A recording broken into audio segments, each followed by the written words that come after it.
राधे राधे मित्रों, स्वागत है आपका राधे कथा सागर में। आज हम सुनेंगे आमल की एकादशी व्रत कथा। इस कथा को सुनने मात्र से भगवान विष्णु जी की और माता लक्ष्मी जी की कृपा हमारे परिवार पर बनी रहती है। आइए अब चलते हैं कथा की ओर।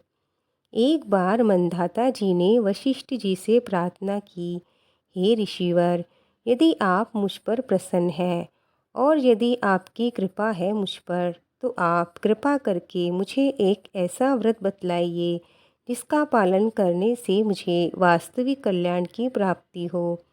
इसके उत्तर में वशिष्ठ जी ने प्रसन्नचित्त होकर कहा, हे राजन, मैं आपको शास्त्र के एक गोपनीय, रहस्यपूर्ण तथा बड़े ही कल्याणकारी व्रत की कथा सुनाता हूँ, जो कि समस्त प्रकार के मंगल को देने वाली है। हे राजन, इस व्रत का नाम अमल की एकादशी व्रत है। यह व्रत बड़े से बड़े पापों का नाश करने वाला है। 1000 गाय दान के पुण्य का फल देने वाला एवं मोक्ष प्रदान करने वाला है। पुराने समय के वैदिश नाम के नगर में ब्राह्मण, क्षत्रिय, वैश्य तथा शूद्र वर्ण के लोग बड़े ही सुखपूर्वक निवास करते थे। वहाँ के लोग स्वाभाविक रूप से स्वस्थ तथा हुष्ट-पुष्ट थे। हे राजन, उस नगर में कोई भी मनुष्य पाप आत्मा अथवा नास्तिक नहीं था। इस नगर में जहाँ तहाँ वैदिक कर्म का अनुष्ठान हुआ करता था। वेद ध्वनि से ये नगर गूंजता ही रहता था। उस नगर में चंद्रवंशी राजा राज करते थे। इसी चंद्रवंशी राजवंश में एक चेतरथ नाम के धर्मात्मा एवं सदाचारी राजा ने जन्म लिया। यह राजा बड़ा पराक्रमी, शूरवीर, धनवान, भाग्यवान तथा शास्त्रों को जानने वाला था। इस राजा के राज्य में प्रजा को बड़ा ही सुख था। सारा वातावरण ही अनुकूल था। यहाँ की सारी प्रजा विष्णु भक्ति परायण थी। सभी लोग एकादशी का व्रत करते थे। इस राज्य में कोई भी दरिद्री अथवा कुपन नहीं देखा जाता था। इस प्रकार प्रजा के साथ राजा अनेकों वर्षों तक सुखपूर्वक राज करते रहे। एक बार फागुन शुक्ल पक्षीय आमल की एकादशी आई। यह एकादशी महाफल देने वाली है, ऐसा जानकर नगर के बालक, वृद्ध, युवा, स्त्री व पुरुष तथा स्वयं राजा ने भी सपरिवार इस एकादशी व्रत का पूरे नियमों के साथ पालन किया। एकादशी वाले दिन राजा प्रातःकाल नदी में स्नान आदि समाप्त कर समस्त प्रजा के साथ उसी नदी के किनारे पर बने भगवान श्री विष्णु जी के मंदिर में जा पहुँचे। उन्होंने वहाँ दिव्य ग्रंथ, सुसज्जित जलपूर्ण कलश, छत्र, वस्त्र, पादुका आदि पंचरत्नों के द्वारा सुसज्जित करके भगवान की स्थापना की। इसके बाद धूप दीप प्रज्वलित करके आमल की अर्थात आंवले के साथ भगवान श्री परशुराम जी की भी पूजा की। अंत में प्रार्थना की कि हे परशुराम जी, हे रेणुका के सुखवर्धक, हे मुक्ति प्रदाता, आपको नमस्कार है। हे आमल की, हे ब्रह्मपुत्री, हे धात्री, हे पाप नाशिनी, आपको नमस्कार।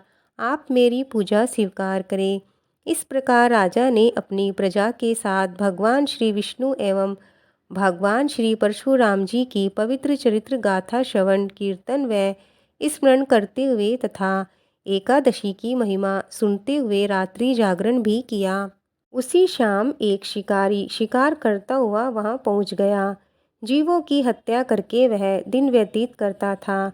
दीपमालाओं से सुसज्जित तथा बहुत से लोगों द्वारा इकट्ठे होकर हरि कीर्तन करते हुए रात्रि जागरण करते देखकर शिकारी सोचने लगा, ये सब क्या हो रहा है। शिकारी के पिछले जन्म के पुण्य का उदय होने पर ही वहाँ एकादशी व्रत करते हुए भक्तजनों का उसने दर्शन किया। कलश के ऊपर विराजमान भगवान श्री दामोदर जी का उसने दर्शन किया तथा वहाँ बैठकर भगवान श्री हरि की चरित्र गाथा श्रवण करने लगा।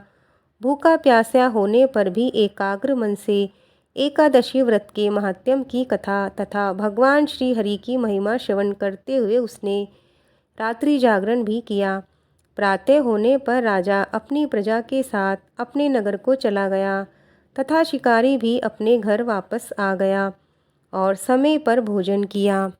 कुछ समय बाद जब उस शिकारी की मृत्यु हो गई तो अनायास एकादशी व्रत पालन करने से तथा एकादशी तिथि में रात्रि जागरण करने के प्रभाव से उस शिकारी ने दूसरे जन्म में विशाल धन संपदा, सेना सामंत, हाथी घोड़े रथों से पूर्ण जयंती नाम की नगरी के विदुरथ नामक राजा के यहाँ पुत्र के रूप में जन्म लिया। वह सूर्य के समान पराक्रमी, पृथ्वी के समान क्षमाशील, धर्मनिष्ठ, सत्यनिष्ठ एवं अनेकों सद्गुणों से युक्त होकर भगवान विष्णु की भक्ति करता हुआ तथा 1 लाख गांवों का अध्ययन करता हुआ जीवन बिताने लगा। वह बड़ा दानी भी था। इस जन्म में इसका नाम वसुरथ था। एक बार वह शिकार करने के लिए वन में गया और मार्ग भटक गया। वन में घूमते घूमते थक गया। प्यास से व्याकुल होकर अपनी बाहों का तकिया बनाकर जंगल में सो गया।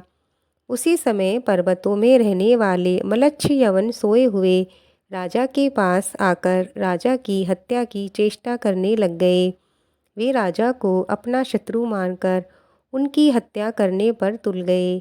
उन्हें कुछ ऐसा भ्रम हो गया था कि यह वही व्यक्ति है जिसने हमारे माता पिता, पुत्र पौत्र आदि को मारा था। इसी के कारण हम जंगल में खाक छान रहे हैं। किंतु आश्चर्य की बात है कि उन लोगों द्वारा फेंके गए अस्त्र शस्त्र राजा को न लगकर राजा के इर्द गिर्द ही गिरते गए। राजा को खरोच तक नहीं आई। जब उन लोगों के पास अस्त्र शस्त्र समाप्त हो गए तो वह सभी भयभीत हो गए और एक कदम भी आगे नहीं बढ़ा सके।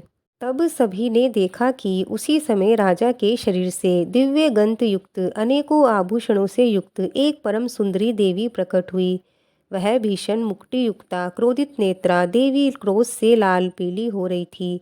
उस देवी का यह स्वरूप देखकर सभी यवन इधर उधर दौड़ने लग गए। परंतु उस देवी ने हाथ में चक्र लेकर एक क्षण में ही सभी मलेच्छों का वध कर डाला।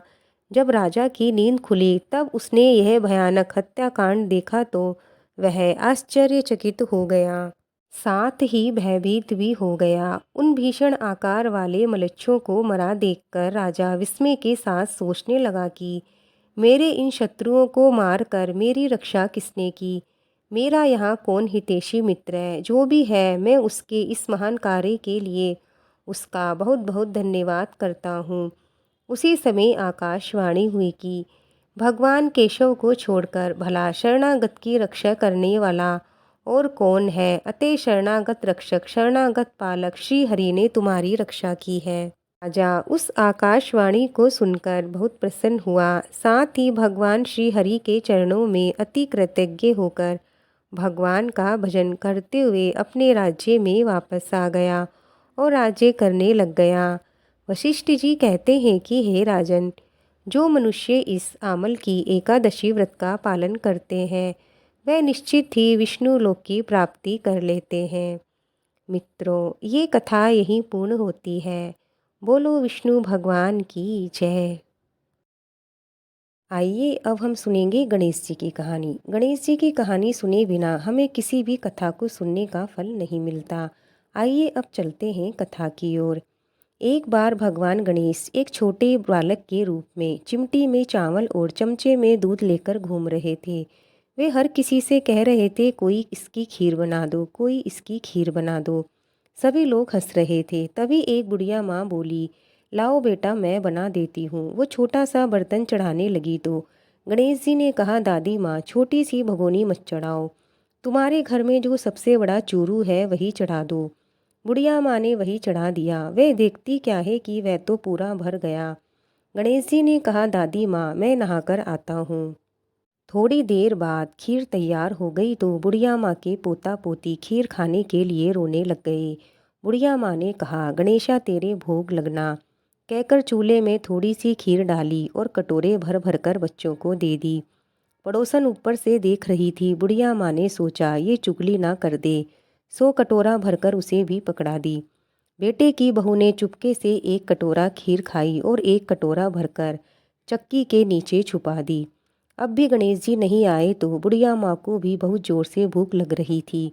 सो एक कटोरा खीर का भरकर किवाड़ के पीछे बैठकर कहने लगी, जे गणेशा तेरे भोग लगना। और पानी पीना शुरू कर दिया। तभी गणेश जी वहाँ आ गए। बुढ़िया माँ ने कहा, आजा रे गणेशा, खीर खा ले, मैं तेरी ही राह देख रही थी। गणेश जी ने कहा, दादी माँ मैंने तो खीर खा ली। बुढ़िया माँ ने कहा, कब खाई? गणेश जी ने कहा, जब तेरे पोता पोती ने खाई तब खा ली, जब तेरी पड़ोसन ने खाई तब खा ली, जब तेरी बहू ने खाई तब खा ली, और जब तुमने खाई तो मेरा पेट भर गया। बुढ़िया माँ ने कहा, बेटा और तो सारी बात सच है, पर बहू बेचारी का नाम मत लेओ, वो तो सुबह से काम में लग रही है, उसने खीर खाई नहीं है। गणेश जी ने कहा, बुढ़िया माँ झूठ मत बोल, तेरी बहू ने भी खीर खाई, खाई तो खाई, एक कटोरा भरकर चक्की के नीचे छुपा भी दिया, देख लो चाहे। मैं तो भावना का भूखा हूँ, तुमने तो भोग लगाया, उसने तो भोग भी नहीं लगाया। बुढ़िया माँ ने गणेश जी से माफ़ी मांगी। फिर गणेश जी कहने लगे, बुढ़िया माँ इस खीर से पूरी नगरी जिमा दो, फिर भी ये कभी ख़त्म नहीं होगी। पूरी नगरी जिमा दी गई, तब भी चूरू खीर से भरा रहा। राजा को नगरी जिमाने का पता लगा तो बुढ़िया माँ को बुलाया और कहा, क्योरी ऐसा चूरू तेरे घर सोवे या मेरे घर सोवे? बुढ़िया माँ ने कहा, राजा जी आप ले लो। राजा जी ने खीर का चरवा महल में मंगा लिया।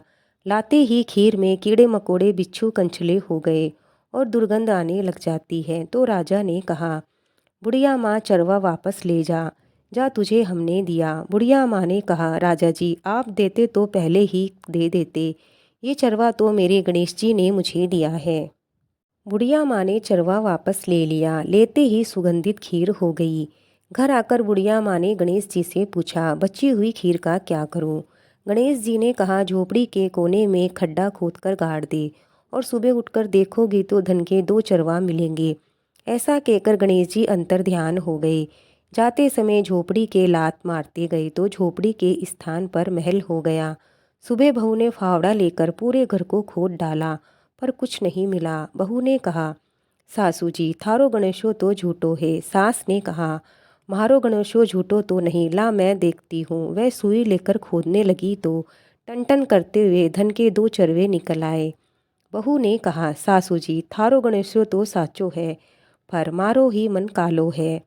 सास ने कहा, गणेश जी तो भावना के भूखे हैं। हे गणेश जी महाराज, जैसा तुमने बुढ़िया माई को दिया वैसा सबको देना। कहानी कहने वाले और सुनने वालों पर सब पर अपनी कृपा बनाए रखना। मित्रों, ये कहानी यहीं पूरी होती है। भगवान श्री गणेश जी की कृपा आप पर बनी रहे। आपको आज की कहानी कैसी लगी हमें लाइक कमेंट करके ज़रूर बताएं। मिलते हैं और एक नई कहानी के साथ। तब तक के लिए जय श्री कृष्णा, जय श्री राधे।